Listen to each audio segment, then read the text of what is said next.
isu soo bax ballaaran xisbi xaakimka kulmiye uu ka sameeyay deegaanada degmada adhicadeeye samakaab yagoori iyo guumays ayaa waxa kala qayb galay wasiirka amuraha gudaha Jamhuuriyadda Soomaaliland waxaana halkaas ku soo dhaweeyeen qaar kamid ah qurba jooga xisbiga kulmiye oo iyagu deegaankan ka soo jeeda sool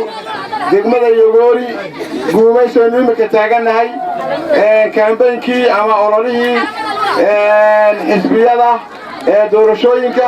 halka waxa maanta inoo jooga marti fara badan oo kamid yahay gudoomiye ku-xigeenka labaad ee xisbiga kulmiye Xuseen Aadan Cadde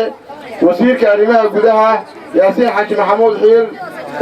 wufuud kale maayarka degmada laas inay hore sare loo soo kiciyo sidaa u sheegteena wax badan xisbiga kulmiye xukuumaddiisu qabatay wax walba waxa ka sii qaalisan yuhuunta iyo heshiiska iyo nabadgelyada iyo maxay ahayd toy urursanaanta uu kulmiyay qalbiyadii dadka